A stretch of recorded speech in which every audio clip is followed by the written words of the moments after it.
In Japan, when a ceramic bowl breaks, there are people who repair it with gold, filling each crack with a golden seam and leaving the marks on display on purpose.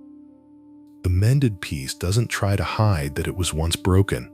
It wears its scars openly and becomes worth more than when it was whole. That gesture has a name, kintsugi, and it carries within it a whole philosophy about life called Wabi-Sabi. Wabi-Sabi is a Japanese way of seeing the world that runs against much of what the West has taught us. While we chase what's new and what lasts forever, Wabi-Sabi reminds us that beauty lives in the imperfect, the weathered, and the unfinished. Today, we will explore 7 principles of this wisdom, each designed to change the way slightly you perceive your life. Embrace impermanence. We often try to ignore the truth that nothing lasts forever. Everything in life is temporary, including the good things and the bad, the happy moments and the hard ones. We often treat that reality as something to resist. We strive to preserve our youth, prolong the enjoyable moments, and maintain everything in its current state. And the more tightly we try to hold on, the more suffering we create for ourselves. Wabi-Sabi proposes another relationship with this truth. Instead of fearing impermanence, it invites us to appreciate it. Think of the cherry blossom, the sakura, which is deeply celebrated in Japan. Part of its beauty lies in how briefly it lasts. It blooms for a few short days and then falls, and it's that brevity that makes the spectacle so precious. Your life works the same way. It's the awareness that everything passes that gives meaning and value to what you're living right now. When you embrace impermanence, you spend less time worrying about what comes next and more time paying attention to what is here now. You stop trying to hold water in your hands and simply appreciate the river as it goes by. Simplicity is powerful. We live in a time that confuses more with better, and so we start to believe that adding things to life will make it fuller.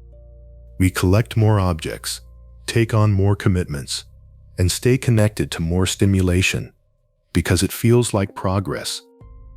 But over time, it builds up, and we end up tired, mentally crowded, and less clear about what actually matters.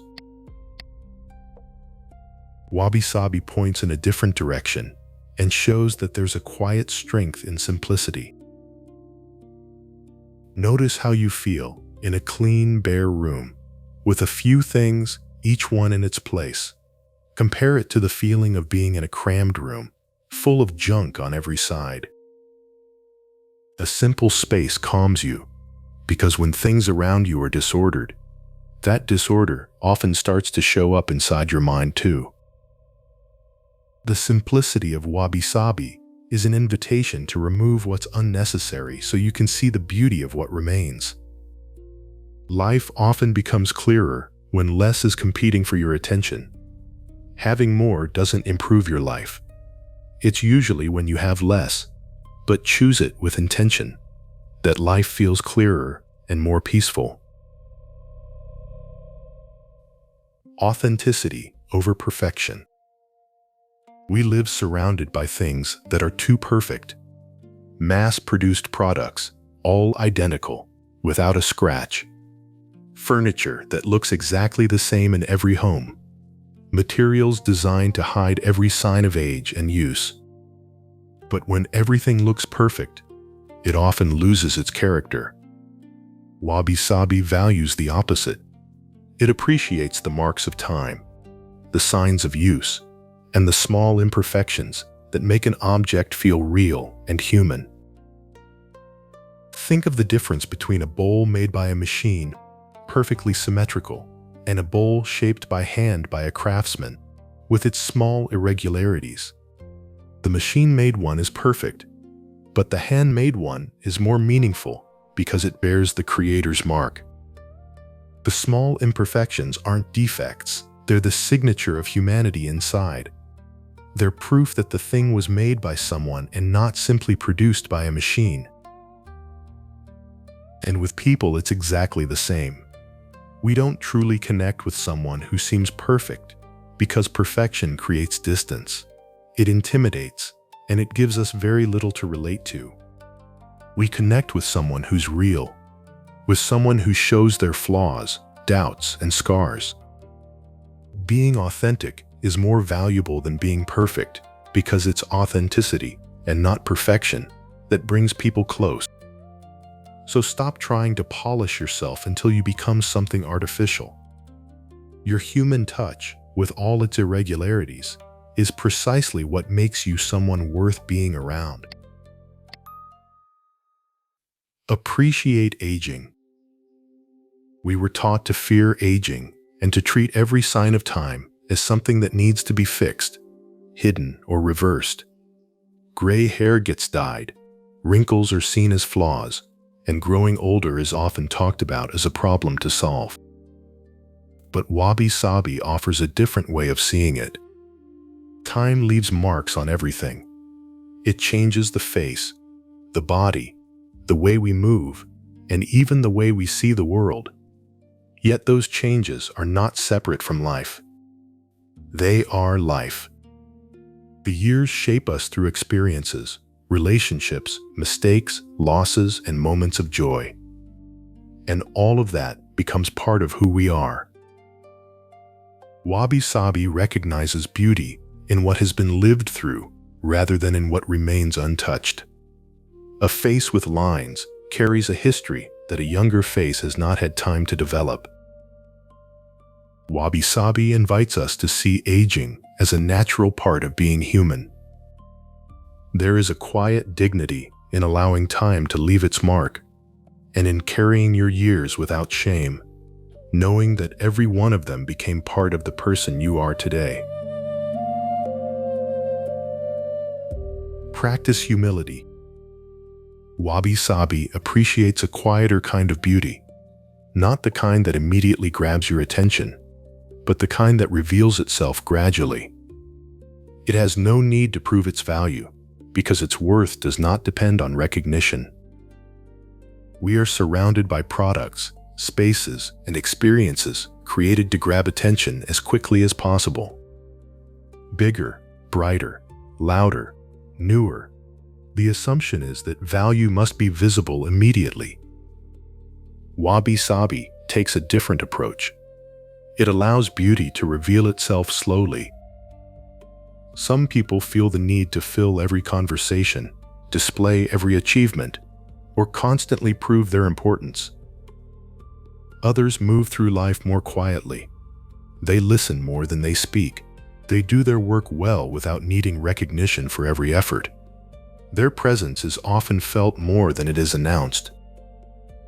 Humility, in this sense, is not about thinking less of yourself. It is about feeling no need to place yourself at the center of everything. There is freedom in that.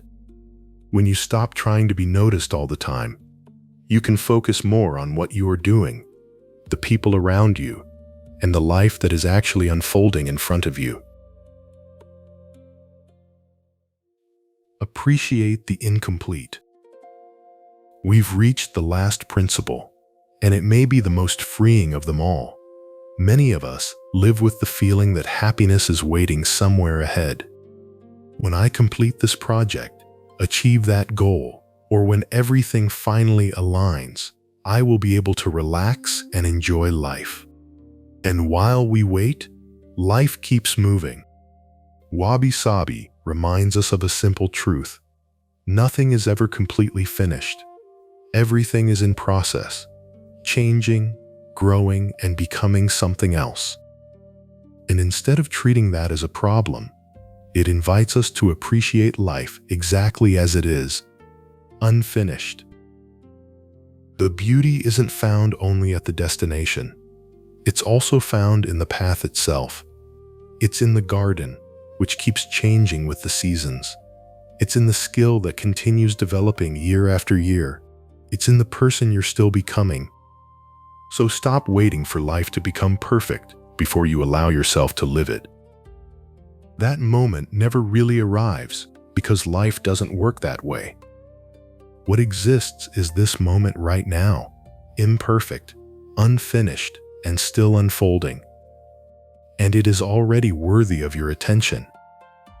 Learning to appreciate the incomplete means learning to participate in life as it happens, instead of postponing your happiness until some imagined future.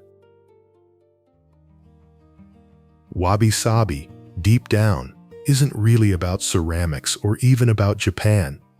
It's about learning to relate differently to life itself. It's an invitation to stop resisting the fact that life is imperfect, temporary, simple, and unfinished, and to begin seeing the beauty that has been there all along. You've probably spent years trying to fix parts of yourself, as though you were a problem waiting for a solution. Maybe the marks left by your struggles, your mistakes, and your experiences are not flaws to erase, but part of the story that makes you who you are.